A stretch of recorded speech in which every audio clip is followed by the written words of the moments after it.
뉴스에 시작합니다. 저는 동정민입니다. 검찰이 이재명 민주당 대표와 30년 가까운 인연을 이어온 최측근이죠. 정진상 정무조정실장에 대한 전방위 압수수색을 단행했습니다.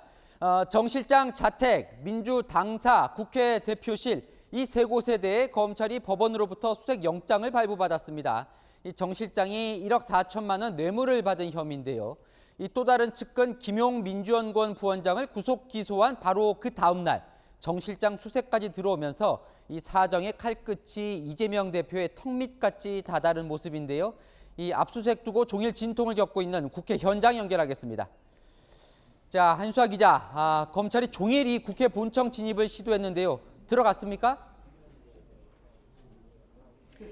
네, 1시간 전쯤 검찰이 이곳 국회 본청 정진상 정무조정실장이 근무한 사무실로 들어갔습니다.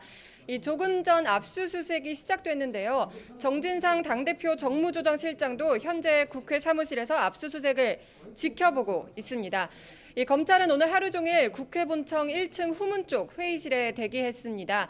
강제로 들어갈 수도 있지만 이 국회의 상징성을 고려해 국회의장의 사실상의 허락을 기다렸습니다.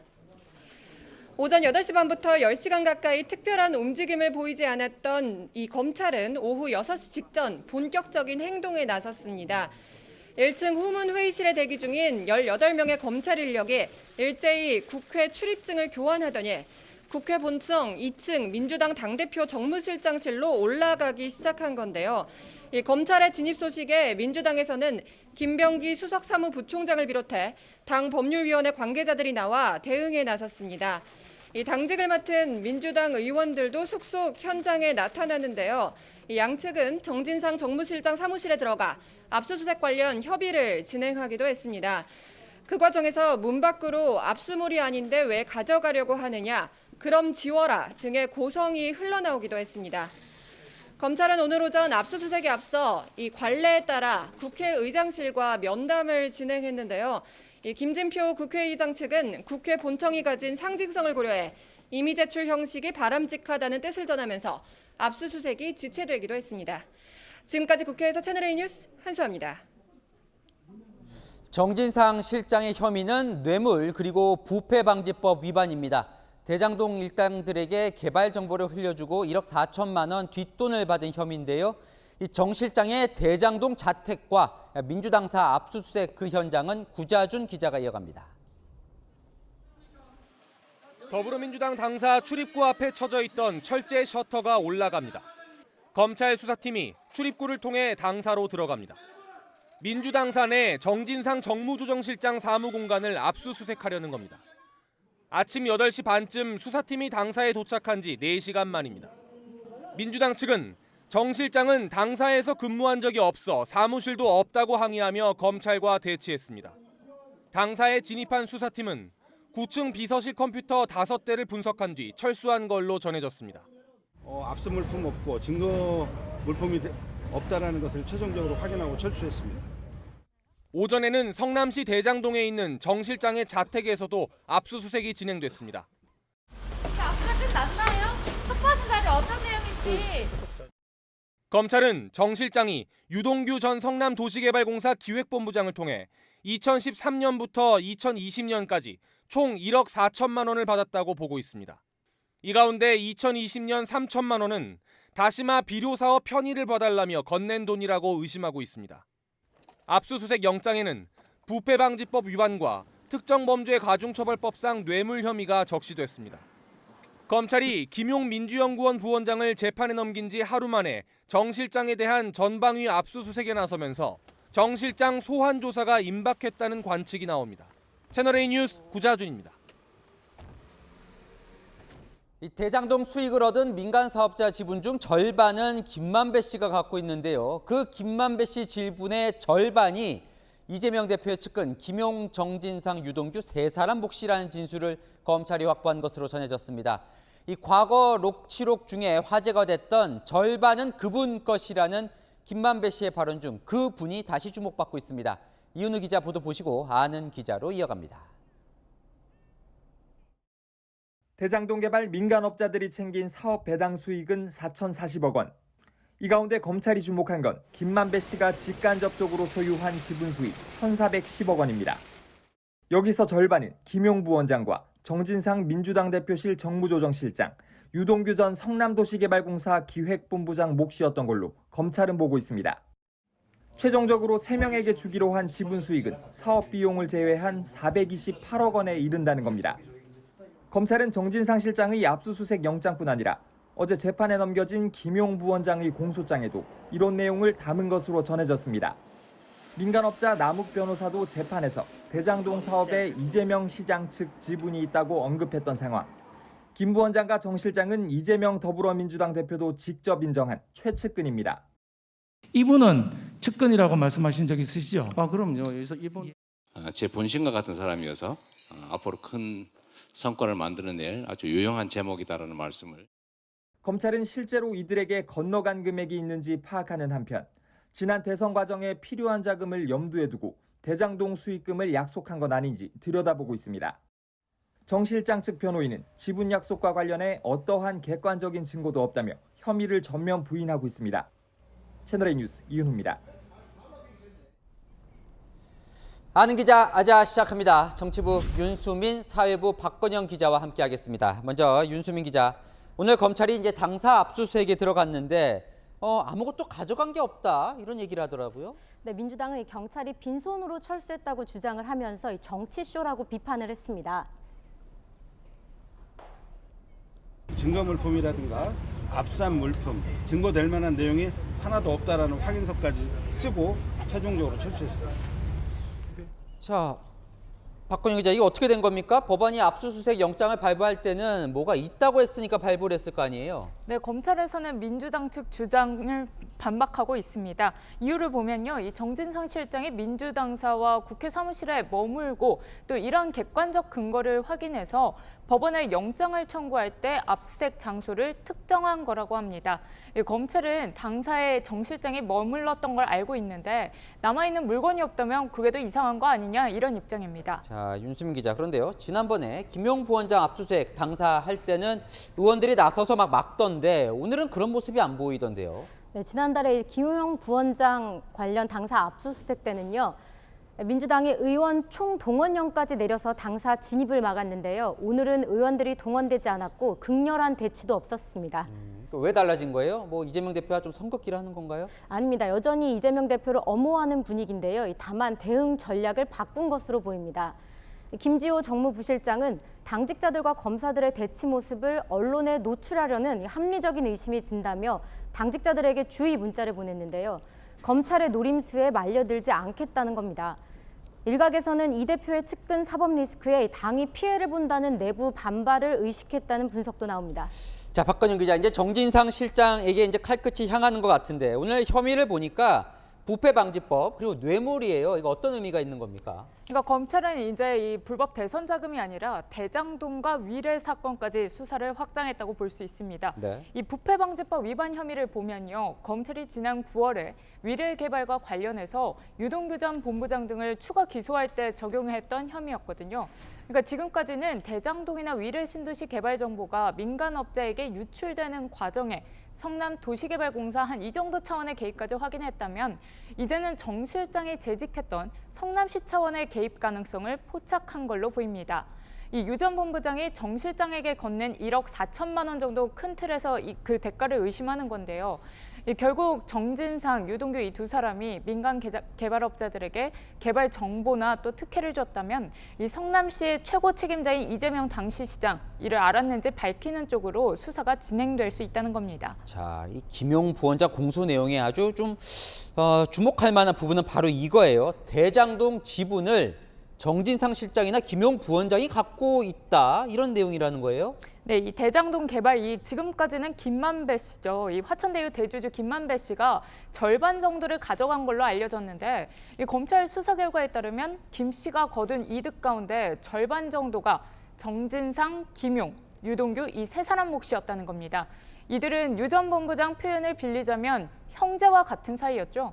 이 사업 비용을 제외하고도 세 사람에게 떨어져야 할 지분 수익이 428억 원에 이른다. 이게 검찰 판단입니다. 아니, 이게 맞다면 인허가권을 가진 사람이 그 사업에 참여한 꼴입니까? 네, 맞습니다. 이 대장동 개발 당시 직책을 보면요. 이 정진상 실장 당시 성남시 정책비서관이었고요. 김용부 원장은 성남시의원, 또 유동규 전 본부장은 성남도시개발공사에 있었죠. 사실상 이 축들을 이루고 있는 건데 민간업자가 인허가권자에게 일부 이익을 상납하는 수준을 넘어서 아예 지분 수익을 보장해줬다 이렇게 보는 게 검찰 판단입니다. 그러다 보니까 예전 녹취록에서 김만배 씨가 절반은 그분 거다. 이 그분이 논란이었던 게 다시 부각되는 건데 좀 연결이 되는 건가요? 네, 이 그분이 누군지 이걸 대선 때 화제가 됐었죠. 네. 이 김용부 원장 공소 내용을 대로라면 김용, 정진상, 유동규가 그분일 가능성이 높은 거고요. 실제로 이 돈을 받아 쓴 사람이 드러난다면 그분의 실체 드러날 수 있습니다.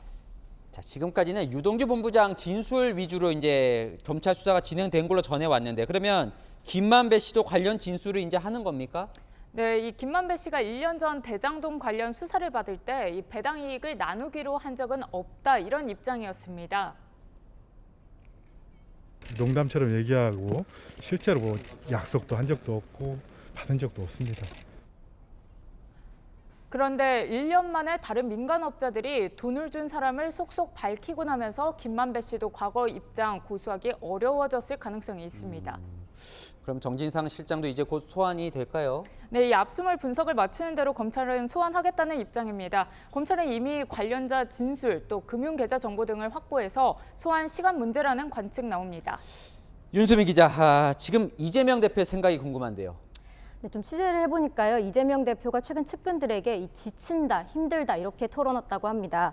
요새 이재명 대표를 보면 과거와 비교해서 상당히 살이 빠지고 얼굴이 상한 모습입니다.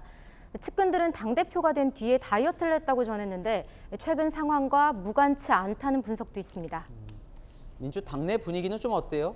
네, 일단 친명계를 중심으로 정치 탄압을 주장하면서 단일 대우로 뭉치고 있는데요. 네. 하지만 검찰이 이 대표를 정조준할 때는 다른 목소리가 나올 가능성이 있습니다.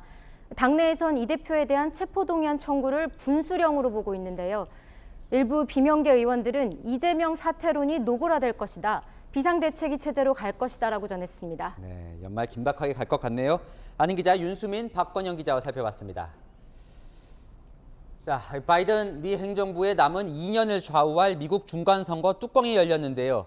바이든 대통령도 트럼프 전 대통령도 모두 웃지 못할 상황이라고 합니다. 워싱턴 연결합니다. 자, 유승진 특파원, 일단 하원은 공화당이 승기를 잡은 것 같다고요? 네, 예상대로 하원 권력은 민주당에서 공화당으로 넘어갈 것으로 보입니다. 상원 다수당도 공화당이 차지하느냐가 이번 선거의 큰 관심사였는데 현재로서는 레드웨이브, 이른바 공화당 바람은 없었습니다. CNN 집계 결과에 따르면 현재 상원 의석 100석 가운데 민주당과 공화당 모두 48석씩 확보하고 있습니다. 상원 선거의 최대 경합주로 꼽히는 조지아주는 후보가 과반을 득표하지 못하면 결선 투표를 치러야 하는데 한 달 뒤 결선 투표까지 치를 확률이 큽니다. 하원 권력은 공화당이 4년 만에 탈환할 것으로 보이지만 가져가는 의석수는 민주당보다 근소하게 많은 정도로 예측되고 있습니다. 선거 전날까지 완패가 예상됐던 바이든과 민주당은 한숨 돌리게 됐고 트럼프를 내세워 의회 권력 장악을 노렸던 공화당은 완승을 가져가진 못한 셈입니다. 그러니까 전현직 대통령의 재대결로 더 관심을 모았는데 그러면 트럼프 전 대통령 완전히 전면에 나서는 것 같습니다, 이제. 네, 앞서 트럼프는 당장 다음 주에 중대한 발표를 하겠다면서 사실상 대선 재출마를 시사했었죠. 하지만 대선 재도전이 마냥 순탄치만은 않을 전망입니다. 레드웨이브가 강하게 불진 않았고 또 공화당 차기 대선 후보로 유력 거론되는 론 드센티스 플로리다 주지사가 재선에 성공하면서 라이벌도 생겼기 때문입니다. 한편 바이든으로서는 하원 권력은 내줬지만 2년 뒤 재선 도전에 희망을 이어가게 됐습니다. 하지만 이번 선거에서 경제 심판론이 부각된 상황이 부담으로 작용하게 됐습니다. 자, 보면 미국도 투표 과정에 늘 말썽이 있던데요. 이번엔 어땠습니까? 네, 우려했던 대규모 테러나 폭력 사태는 없었지만 투표소 곳곳에서 적잖은 소동이 벌어졌습니다. 일부 지역에서 투표 기계가 오작동하는가 하면 루이지애나주에선 폭탄 위협에 투표소를 옮기는 일이 벌어졌습니다.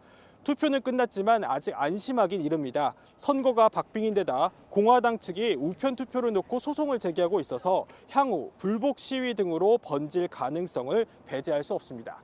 지금까지 워싱턴에서 전해드렸습니다. 자, 이번 미국 중간 선거에 출마한 한국계 의원들 성적표도 알아볼까요? 곳곳에서 약진이 눈에 띕니다. 권갑구 기자입니다.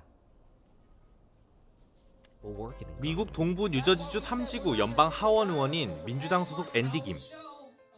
And I intend on getting re-elected the same way I was elected, not by being handed anything, but by earning your support. 지역 주민들과 타운홀 미팅 등 꾸준하게 호흡해온 김 의원은 우리 시각 오후 6시 기준 개표가 95% 진행된 상황에서 54.9%의 득표율로 공화당 상대 후보를 따돌리며 당선을 확정했습니다. 1993년부터 1999년까지 공화당 하원 의원을 지낸 김창준 전 의원 이후 26년 만에 한국계 3선 의원이 탄생한 겁니다. 2009년 9월 국무부에 입성해 2011년 아프가니스탄 현지 주둔 미군 사령관의 전략 참모를 지낸 김 의원은 2013년부터 2015년 2월까지 국방부와 백악관 국가안보회의에서 이라크 담당 보좌관 등을 역임했습니다. 이후 2018년 의회에 첫 진출한 뒤 하원 군사위원회와 외교위원회 등에서 활동해왔습니다. 김 의원은 지난해 1월 트럼프 전 대통령 지지자들의 의회 난입이 있던 당시 바닥을 청소하던 모습이 공개되며 유명세를 치렀습니다. 이런 가운데 워싱턴주의 메릴린 스트리클런드 민주당 하원 의원도 재선에 성공했습니다. And my statement on the floor of the House of Representatives wearing hanbok was a way to share my culture and heritage with the entire world. 감사합니다. 공화당 소속으로 캘리포니아 지역 한국계 하원 의원인 영김과 미셸 박스틸도 상대 후보들을 앞서고 있는 가운데 뉴욕타임스는 두 의원이 재선에 성공할 것이라고 예측했습니다. 채널A 뉴스 권갑구입니다. 네, 아는 기자 아자 시작합니다. 외교안보 국제부 전혜정 기자와 미국 중간 선거 알려볼 텐데요. 자, 정 기자, 지금까지 이제 상하원 모두 민주당이었는데 하원은 일단 공화당으로 넘어가는 것 같습니다. 미국에서 이번 선거를 가는 가장 큰 변수를 뭐라고 분석을 하나요? 먼저 이번 중간 선거로 미국의 의회 권력이 어떻게 바뀌는지 먼저 살펴보겠습니다. 현재 미국 하원은 민주당이 221석, 공화당이 212석을 가지고 있는데요. 이번 중간 선거로 이게 뒤집어진 겁니다. 이 공화당이 최소 198석을 차지하면서 이른바 레드웨이브는 아니지만 우세를 가져왔습니다. 이 민주당이 하원을 공화당에게 내준 가장 큰 이유는 이 40년 만에 미국을 강타한 최악의 인플레이션 때문입니다. 이 물가 상승과 경제 위기로 민주당의 전통 지지층인 흑인과 히스패닉 유권자들의 표심이 일부 등을 돌린 건데요. 이번 선거 지원에 나선 트럼프 전 대통령도 이 부분을 파고들었는데 이 유세 현장 모습 보겠습니다. The socialist, communist, and Marxist direction of the radical Democrat Party is one of the biggest reasons that Hispanic Americans are joining our movement by the millions and millions and millions and so many again. 자, 그래도 상하원 다 넘어갈 거란 예측이 많던데 민주당 입장에선 상원은 그래도 박빙으로 지켜냈네요. 그렇습니다. 이 전통적으로 미국 중간 선거가 정권 심판 성격이 강하다는 걸 감안하면 민주당도 선방했다는 평가입니다. 2년 전 미국 대선 이후 결과에 불복하는 트럼프 지지자들을 중심으로 의사당 난입 사건이 있었죠. 그 충격이 아직 미국에 여전하고 민주당이 캠페인으로 내세운 민주주의 위협론도 표심에 작용한 것으로 보입니다. 지금 선거 결과대로라면 앞으로 미국 정책은 어떻게 달라질까요? 이번 중간 선거가 이 우크라이나 전쟁에 어떻게 영향을 미치는지 좀 봐야 할 것 같습니다. 이 아메리카 퍼스트를 강조하는 공화당에서는 선거를 앞두고 우크라이나 지원금 삭감 필요성도 언급했기 때문입니다. 이 밖에도 낙태권 보장, 그리고 학자금 감면 등 이른바 바이든표 핵심 정책도 줄줄이 제동이 걸리는 레임덕 가능성도 있습니다. 자, 우리 영향도 좀 살펴봐야 될 것 같아요. IRA 인플레 감축법도 있고 북한 이슈도 있고요. 네, 어떻습니까? 일단 IRA 개정 가능성에 대해서는 낙관하기는 어렵습니다. 미국에 일자리를 만들고 제조업 부흥을 일으키자는 이 법의 취지를 공화당도 거스르기가 쉽지 않기 때문인데요. 이 공화당이 보조금 차별에 대해 문제점을 지적해왔지만 하원에서 우선순위가 될 가능성은 높지 않아서 복잡해질 것 같습니다. 이 한반도 정책도 마찬가지입니다. 북한에 대한 강경 대응은 양당 모두 공감하고 있는 부분이고요. 그리고 미국 경제가 우선이라는 여론이 많아서 당장의 큰 변화는 없을 것 같습니다. 네, 잘 들었습니다. 아는 기자 전혜정 기자였습니다. 오늘 아침 출근길 지하철 5호선 승객들이 승차 도중에 모두 내리는 일이 있었습니다. 장애인 단체의 시위 때문이었는데요. 승강장은 북새통이 됐고 마음 바쁜 일부 승객들은 버스나 택시를 찾아 역 밖으로 서둘러 나와야 했습니다. 김민환 기자입니다. 한창 바쁠 출근 시간대 서울 지하철 5호선 애호개역. 승객 모두 하차해달라는 안내방송이 나오자 시민들은 영문도 모른 채 열차에서 내립니다. 계단에 대해서 안내 말씀드리겠습니다. 승객 여러분께서는 장경에서 모두 하차해 주시기 바랍니다. 애호개역에서 광화문 방향 열차에 타고 있던 승객이 모두 하차하는 일이 발생한 건 오늘 아침 8시 반쯤.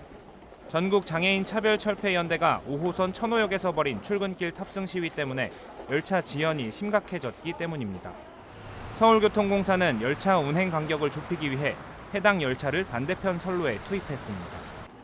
오전 9시 왕십리역에서도 승객들이 모두 하차하는 일이 발생했습니다.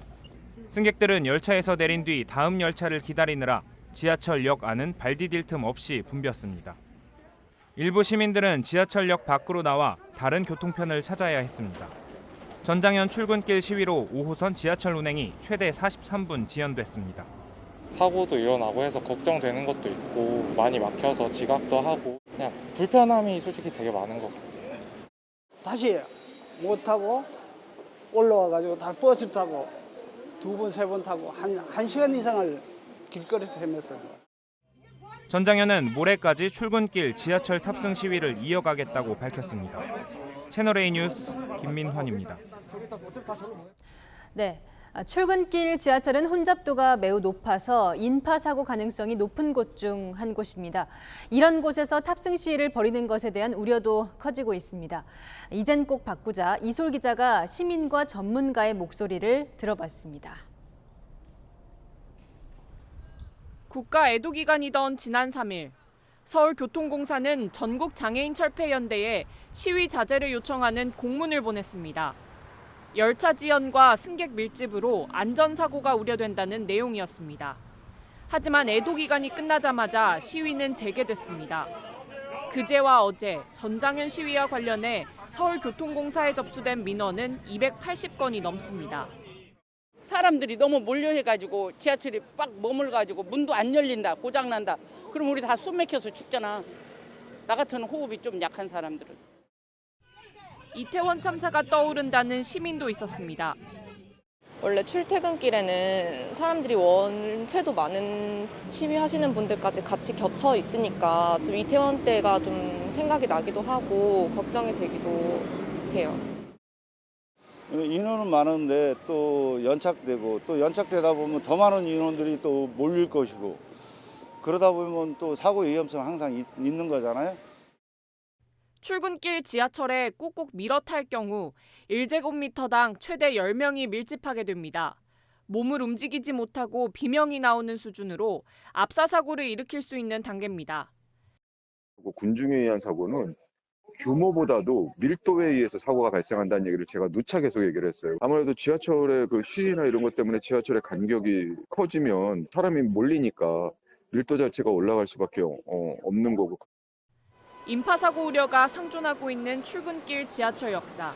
시위를 엄격히 통제하는 방안에 대해 사회적 논의가 필요하다는 목소리가 나옵니다. 채널A 뉴스 이솔입니다. 이태원 참사를 둘러싼 여야 정쟁이 일파만파 커지고 있습니다.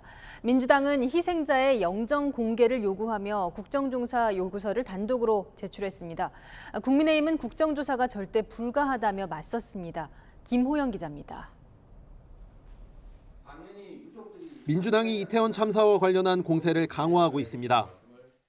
유족들이 반대하지 않는 한 이름과 영정을 당연히 공개하고 진지한 애도가 있어야 됩니다.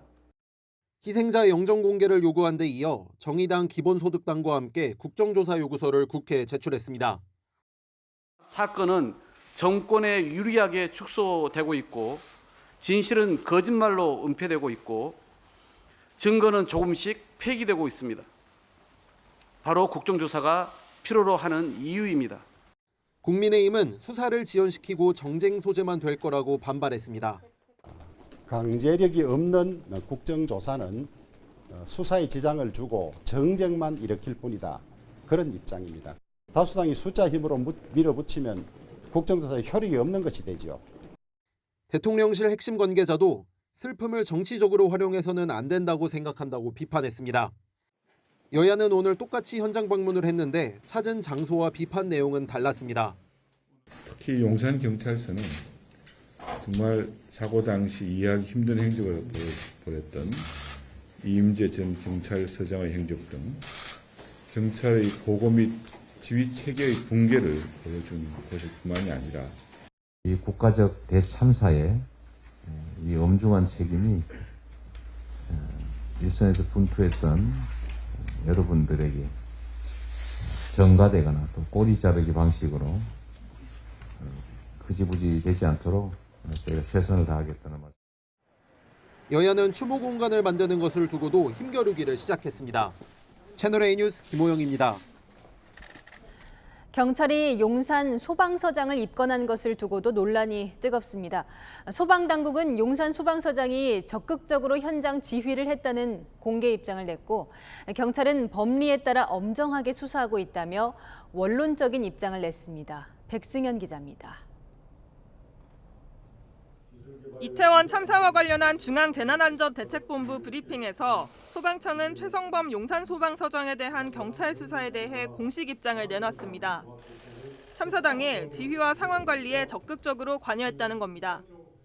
현장 상황에 대해서 출동할 때 인지하고 현장에 대해서 적극적으로 지휘뿐만 아니라 관리, 상황 파악 이런 것들을 직접적으로 적극적으로 관여한 겁니다.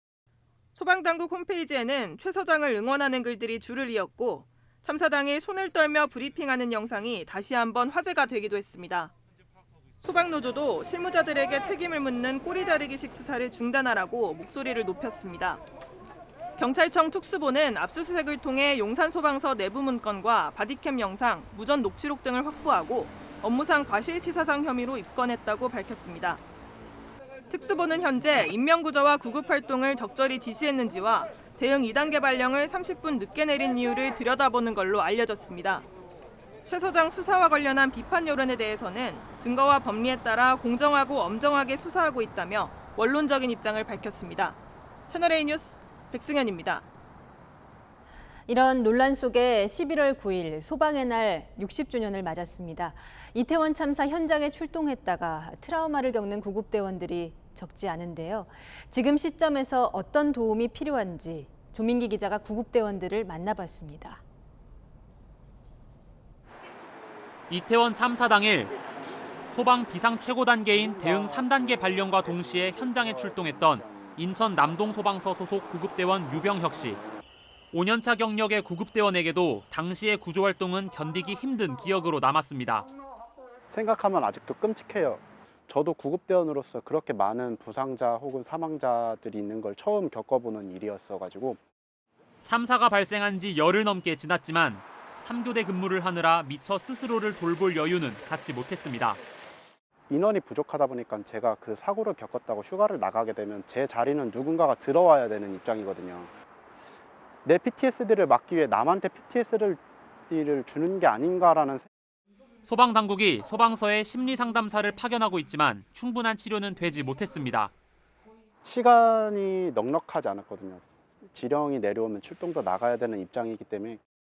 의료기관 방문에는 선뜻 나서지지가 않습니다. 방문해서까지 하려고 하는 건 좀 꺼려 하더라고요. 전문가들은 한시적으로라도 상담 인력을 대폭 늘리는 등 정책적 배려가 필요하다고 말합니다. 트라우마 전문 상담 인력들을 더 증대해서 배치하는 것이 중요합니다. 필요할 때 도움을 받을 수 있는 것도 건강한 정신지표 중 하나임을 전달하는 정책적인 캠페인이 필요할 것 같고요. 공식 행사가 모두 취소된 소방의 날 60주년 기념일. 소방관들은 오늘도 묵묵히 현장으로 나서고 있습니다. 채널A 뉴스 조민기입니다. 사흘 전 영등포역 인근 무궁화호 탈선 사고의 원인이 선로 파손 때문인 것으로 드러났습니다. 선로 방향을 바꿔주는 가변 레일이 문제였는데요. 사고 4분 전엔 KTX가 지나갔는데 더 큰 사고가 날 뻔했습니다. 박지혜 기자입니다. 무궁화호 탈선 전에 KTX 한 대가 먼저 사고 지점을 통과합니다. CCTV를 보면 레일이 멀쩡했는데 4분 뒤 무궁화호가 다가올 때는 선로가 파손돼 있습니다. 분기점에서 입속의 혀처럼 선로 방향을 좌우로 바꿔주는 가변 레일, 일명 텅레일 지점입니다. 사고조사위원회는 초동 조사 결과 파손된 선로를 지나면서 기관차 쪽 바퀴가 충격을 받았고 탈선한 것으로 보고 있습니다. 기차가 오기 전에 이미 깨져 있었다. 피로에 의한 건지 아니면 그전에도 금이 가 있었는지 그런 걸 조사하고 시험해봐야죠. 문제는 사전에 왜 몰랐냐는 겁니다.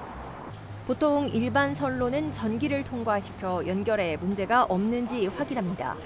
하지만 텅레일처럼 수시로 방향을 전환해야 하는 분기부는 전기가 통할 경우 원격 제어에 문제가 생길 수 있어 전기가 통하지 않은 전련 구간으로 돼 있습니다.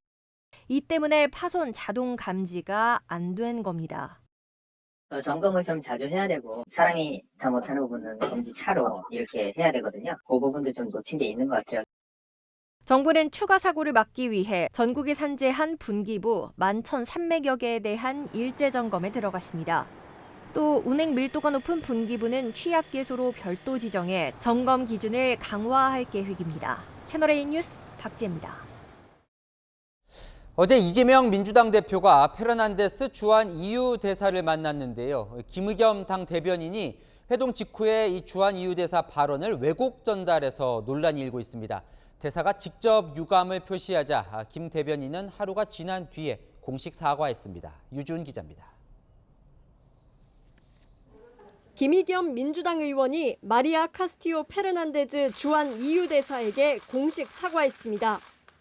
김 의원은 오늘 당 홈페이지에 올린 입장문을 통해 브리핑 과정에서 EU 대사께서 말씀하신 내용과 다르게 인용을 했다며 대화 중에 과거 정부와 현 정부의 대응을 비교하는 대화는 없었다고 밝혔습니다.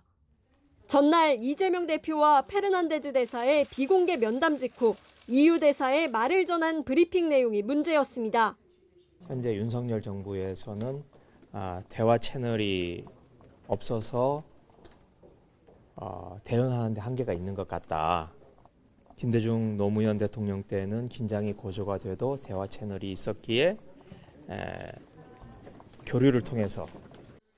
해당 발언이 보도되자 페르난데즈 대사는 직접 우리 외교부에 내 말이 잘못 인용되고 왜곡돼 유감이라는 뜻을 전했습니다. 하지만 김 의원은 바로 사과하지 않았습니다. 오늘 오전 통화에서는 외교적인 문제가 있어 따로 말하기가 라며 말끝을 흐렸고 오후 4시가 되어서야 당 홈페이지에 당 공보국 명의로 사과문을 올렸다가 이후 본인 이름으로 수정됐습니다. 국민의힘은 김 의원의 거짓말로 EU와의 외교 관계는 흠집이 났다며 외교 참사는 이럴 때나 쓰는 말이라고 비판했습니다. 채널A 뉴스 유주은입니다. 김의겸 의원이 제기한 의혹이 있죠. 윤석열 대통령과 한동훈 장관의 청담동 술자리 의혹. 국민권익위원회가 그 의혹을 처음 제기한 제보자를 공익신고자로 인정할지 검토 중입니다. 국민권익위원장, 현 정부와 갈등을 빚고 있는 전현희 위원장이죠. 권익위 내부에서 반발도 터져 나왔습니다. 김유빈 기자입니다. 국민권익위가 이번에는 공익신고자 검토 여부를 두고 내홍에 빠졌습니다. 윤석열 대통령과 한동훈 법무부 장관 등이 지난 7월 청담동에서 술자리를 가졌다는 의혹을 제기한 A씨를 민주당이 언급한 대로 공익신고자로 인정할지 검토에 들어갔기 때문입니다. 공익신고자로 신고를 했습니다. 그러니까 이게 무책임한 제보가 아니라 윤석열 대통령이 임명한 김태규 권익위 부위원장은 채널A와의 통화에서 대통령과 국무위원에 관한 사항인데도 내부 의견 수렴 절차조차 없었다고 반발했습니다. 의혹 제기만 있을 뿐 명확한 근거를 제시하지 못하는 상황에서 권익위가 공익신고자 여부를 검토하는 것은 부적절하다는 겁니다. 비밀성이 요구되는 공익신고자 검토 과정을 이례적으로 공개한 것을 두고도 사퇴 압박을 받고 있는 전현희 위원장의 의중이 반영된 게 아니냐는 관측도 나옵니다. 전 위원장 측은 전 위원장은 공익신고자 신청에 대해 처음부터 회피 신청을 했고 결정이 나도 사후에 보고된다며 관련성을 부인했습니다. 그러면서 아직 조사도 안 했는데 제보자가 공익신고가 불인정됐다는 식으로 SNS에 글을 올려서 보도자료를 낸 것이라고 해명했습니다. 채널A 뉴스 김유빈입니다. 윤석열 대통령 내일이면 취임 6개월을 맞습니다. 여러분은 어떻게 평가하십니까? 송찬욱 기자가 보도합니다. 윤석열 대통령이 내일 취임 6개월을 맞이합니다. 취임 6개월을 하루 앞두고 발표된 여론조사에서 윤 대통령의 지지율은 업체별로 조금씩 달랐는데 낮게는 28.7%, 높게는 38.2%가 나왔습니다. 윤 대통령의 당면 과제로는 이태원 참사 수습과 북한 도발에 대한 대응이 꼽혔습니다. 이태원 참사 수습에 집중하고 있는 윤 대통령은 모레부터 취임 후 세 번째 순번길에 오릅니다. 11월 11일부터 15일간 캄보디아 프놈펜에서 개최되는 아세안 관련 정상회의와 인도네시아 발리에서 개최되는 G20 정상회의에 참석할 예정입니다. 한중일이 참여하는 동아시아 정상회의에 참석하고 북핵 공조를 위한 한미일 정상회담 일정도 조율하고 있습니다.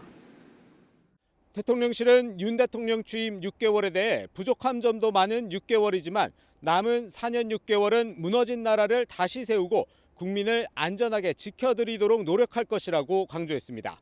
채널A 뉴스 송찬욱입니다.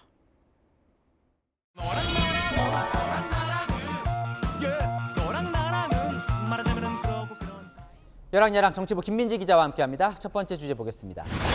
누가 잘못된 인용을 했습니까? 네, 앞서 보셨죠. 김의겸 민주당 대변인입니다. 확인되지 않거나 틀린 말들로 연일 구설에 오르고 있는데 이번에는 외교와 관련해서 잘못된 인용을 했죠. 김의겸 대변인이 뭐라고 했는지 다시 한번 들어보시죠.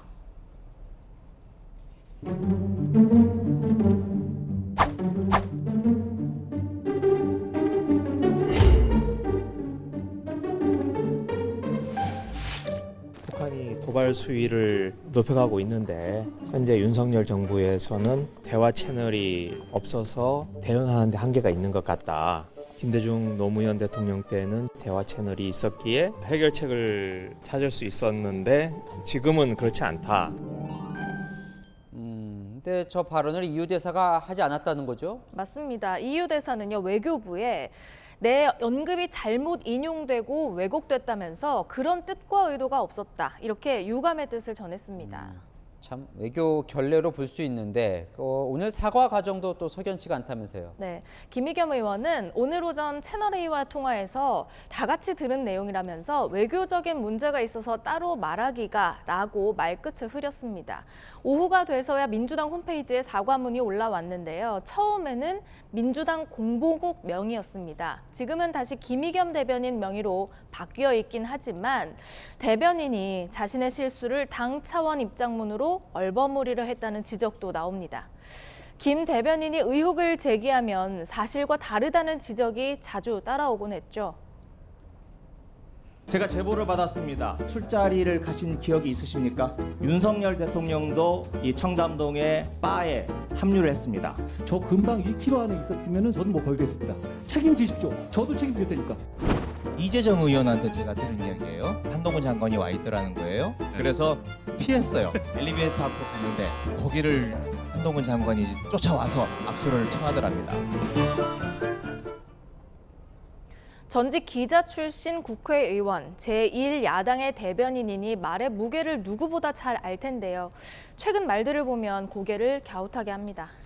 자, 다음 주제 보겠습니다. 자, 이제 그만 문재인 전 대통령이 한 말인가요? 네, 풍산계 논란에 이제 그만하자는 SNS 글을 직접 올렸습니다.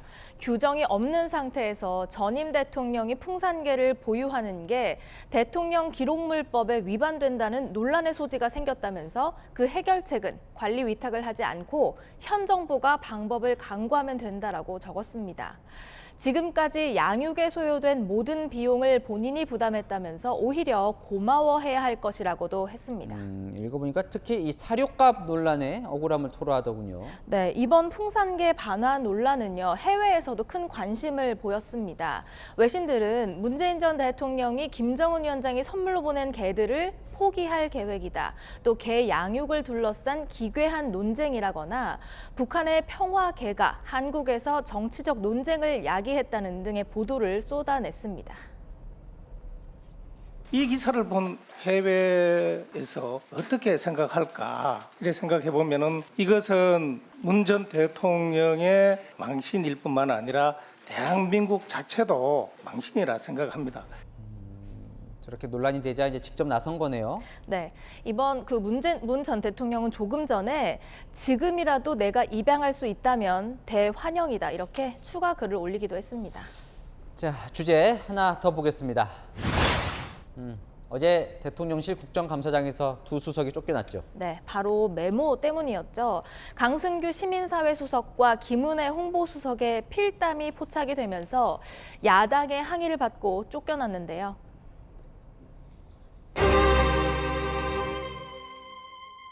대통령 비서실장 뒤쪽에 앉아있는 수석들이 말이죠. 메모지에 웃기고 있네. 이건 진짜 국회 모독입니다. 웃기고 있네? 이게 진짜 웃기고 있는 자리입니까? 아니랄 거예요? 어떻게 이런 짓을 할 수가 있습니까? 이 부분은 진심으로 그런 부분이 아니었습니다. 제 메모지가 옆에 있었기 때문에 사적으로 어제 일 가지고 얘기를 하다가 그렇게 한 거죠. 좀 개장을 해주시면 좋겠습니다. 사적인 이야기였다는 해명도 별로 공감을 못 얻은 것 같습니다. 두 사람이 나누는 이야기 중에 그걸 썼던 것이고 혹시나 오해가 있을까 봐 지우려겠다. 네, 그렇습니다. 그걸 잘 납득을 하겠습니까? 저는 거짓말을 하고 있다 이렇게 생각을 하고요. 거짓말 여왕 김은혜 수석 저렇게 거짓말 할 수 있나요? 웃기고 있네라는 건 누가 웃기고 있는 대상이 있다라는 겁니다. 웃기고 있네가 웃겼어. 그러면 모르죠. 과거니까. 웃기고 있는 현장이다. 현재죠. 어떻게 그렇게 거짓말을 할 수 있습니까?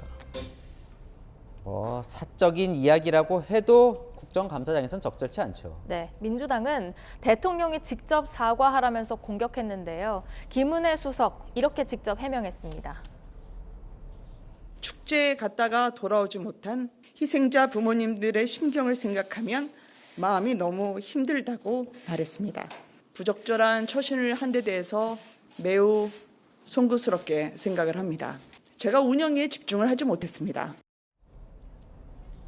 김대기 비서실장은 오늘 잠깐의 일탈이고 좀 편하니까 그랬을 것이라고 해명했는데요. 때와 장소에 맞는 행동이 이래서 중요한 것 아닐까요? 네, 지금까지 여랑야랑이었습니다. 자, 호주 경찰이 시드니에서 코카인 7억 원어치를 밀반입하려던 마약업자를 잡았는데요. 알고 보니 그 마약업자 경기도청 소속 7급 공무원이었습니다. 신선미 기자입니다. 배낭 안에 들어있는 책 여러 권. 책 내부를 뜯어보니 마약인 코카인이 숨겨져 있었습니다. 57살 한국인 남성이 호주로 밀반입하려다 적발된 겁니다. 남성은 지난달 8일 일본 도쿄를 출발해 시드니에 도착했습니다. 하지만 공항 검색에서 책과 가방에 하얀 가루가 묻어있는 게 발견돼 정밀 수색에 들어갔고 마약 밀반입 사실이 드러나 현장에서 체포됐습니다. 적발된 양은 2.5kg, 시가로 7억 원에 달하는 양입니다. 그런데 이 남성 경기도청 사업소 소속 7급 공무원이었습니다. 휴가를 낸 뒤 복귀하지 않아 결근 처리 중이었는데 경기도는 지난 4일 시드니 총영사관으로부터 관련 내용을 확인받고 남성을 직위 해제했습니다. 출근 안 하시는 것까지만 저희는 말씀드릴 수 있고요. 그 이외의 부분은 이제 개인정보라서. 호주 연방경찰은 남성을 마약 밀반입 혐의로 기소했습니다. 경찰 조사 과정에서는 어떻게 표현했을지는 모르겠지만은 저희들한테 구체적으로 이야기한 건 없었습니다. 호주 형법에 따르면 마약 밀반입 혐의는 최대 종신형을 받을 수 있는 중범죄입니다. 경기도는 재판 결과에 따라 파면 등 추가 인사 조치를 할 방침입니다. 채널A 뉴스 신선미입니다.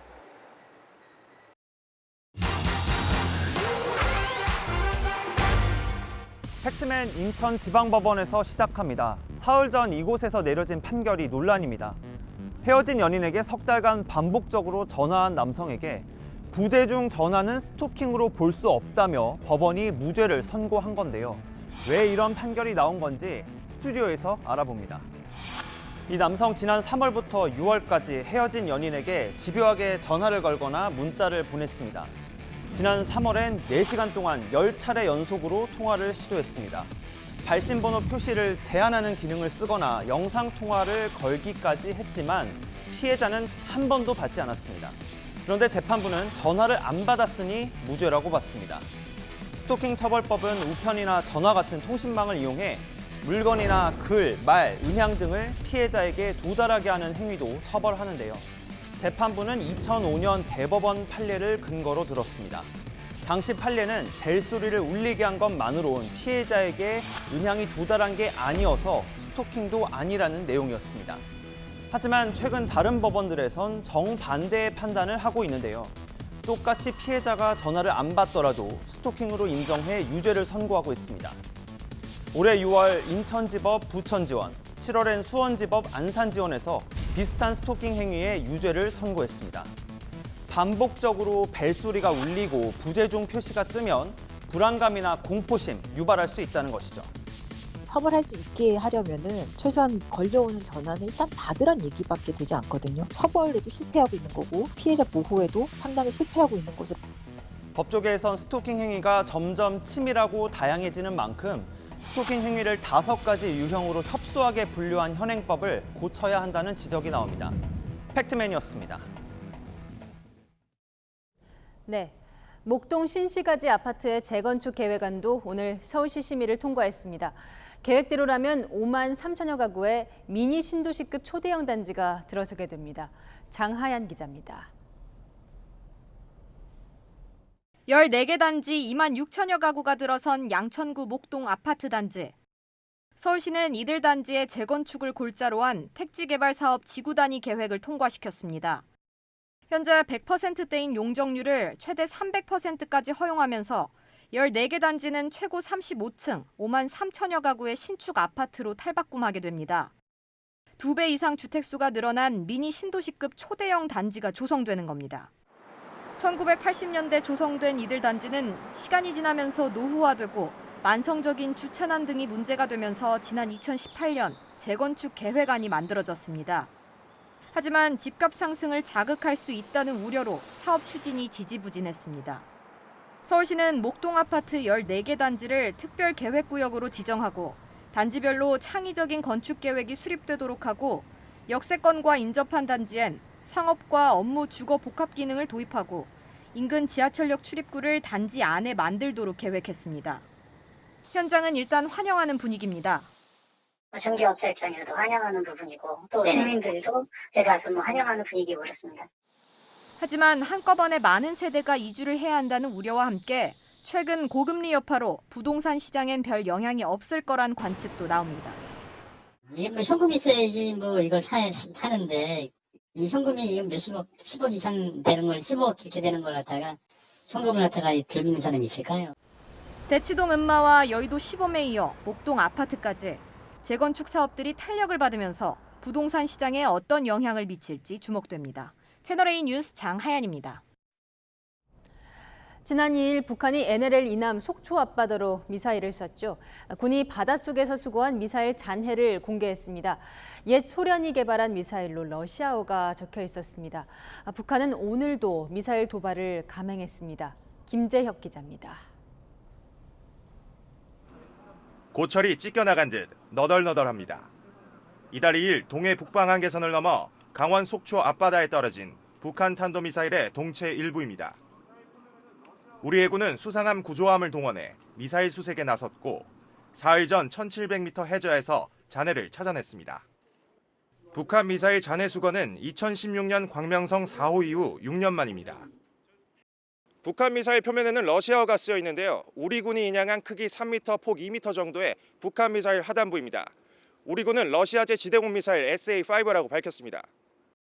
SA-5는 1966년 구소련에서 실전 배치된 약 10m 크기의 항공기 요격 미사일로 북한이 러시아제 부품을 수입해 조립한 것으로 보입니다. 군사 전문가들은 당시 연합공중훈련 비질런트 스톰에 참가했던 한미 공군을 겨냥한 북한의 위협이라고 분석합니다. 허공에 목표도 없이 장거리로 발사한 것으로 보여지는데요. 비질런트 스톰 훈련에 대해서 대단히 큰 경계를 하고 있는 것으로 보여집니다. 우리 군은 강하게 규탄했습니다. 계획적으로 의도된 도발이 분명합니다. 9.19 군사합의를 위반한 북한의 이번 도발을 강력히 규탄합니다. 이런 가운데 북한은 오늘 오후 3시 31분쯤 평안남도 숙천 일대에서 동해상으로 단거리 탄도미사일 한 발을 발사했습니다. 지난 2일부터 5일 사이 미사일 30여 발을 쏜 이후 나흘 만의 도발입니다. 채널A 뉴스 김지혁입니다. 프로야구 SSG가 재창단 2년 만에 한국 시리즈 우승을 차지했습니다. 결정적인 순간마다 여러 선수들이 빛났지만 40살 베테랑들의 활약이 특히 돋보였습니다. 김태욱 기자입니다. 2022년 프로야구 우승의 주인공은 SSG였습니다. 개막부터 마지막 순간까지 1위 자리를 놓친 적 없는 정규리그 우승에 이어 한국 시리즈까지 정복한 겁니다. 선수들은 부둥켜 안고 기쁨의 눈물을 흘렸습니다. 단지 꼭 뛰자라는 말을 했었는데 그 약속을 지킨 것 같아서. 베테랑들의 활약이 특히 빛났습니다. 김강민은 위기의 순간 존재감을 드러냈습니다. 1차전 9회 말에 팀을 구해낸 동점 홈런에 이어 5차전엔 결정적인 끝내기 홈런으로 승기를 가져왔습니다. 최고령 한국 시리즈 홈런 기록을 갈아치우며 MVP까지 차지했습니다. 18년간 우승에 한 맺힌 추신수는 투혼을 불살랐습니다. 부상을 안고도 매 경기 1번 타자로 나서 힘을 보탰습니다. SK 시절에도 우승의 주역이었던 베테랑 투수 김광현. 이번에도 직접 우승의 마침표를 찍었습니다. 5차전 선발에 이어 바로 다음 날 마무리 투수로 마운드에 오른 겁니다. 베테랑들의 활약 속에 재창단 2년 만에 정상에 오른 SSG. 우승팀의 정석을 보여줬습니다. 구단의 적극적인 투자로 선수들에게 최고의 환경을 제공했고 다양한 이벤트는 팬들을 경기장으로 불러 모았습니다. 팬과 구단의 끈끈함도 최고였습니다.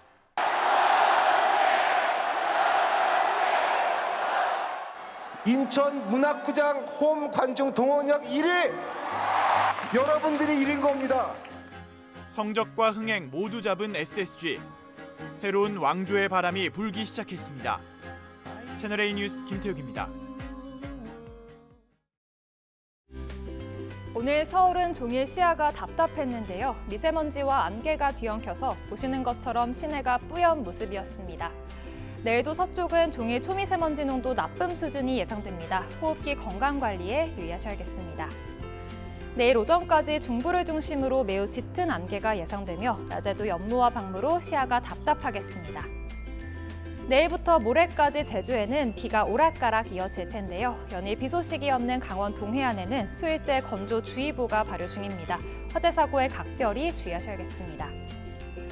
내일 서울은 9도, 대전은 6도로 출발해서 한낮에는 서울 19도, 광주는 22도까지 올라 포근함이 감돌겠습니다. 다가오는 주말 사이에는 전국에 비 소식이 있는데요. 비가 그치고 나면 기온이 뚝 떨어지겠습니다. 날씨였습니다. 내일이 윤석열 대통령 취임 6개월입니다. 지난 6개월 돌이켜보면 국민 삶이 나아졌다 보긴 힘들 것 같습니다. 고물가, 고금리, 호주머니 가벼워졌고 북한 위협 커졌고 이태원 참사로 안전 문제도 도마에 올랐죠. 이제는 정권 초다, 대외 여건 어렵다 핑계댈 수는 없을 것 같습니다. 지금부턴 냉정하게 오직 실력으로 평가받아야죠. 100일 회견 때 대통령이 했던 말로 마침표 찍겠습니다. 다시 분골 쇄신 뉴스에 마칩니다. 감사합니다.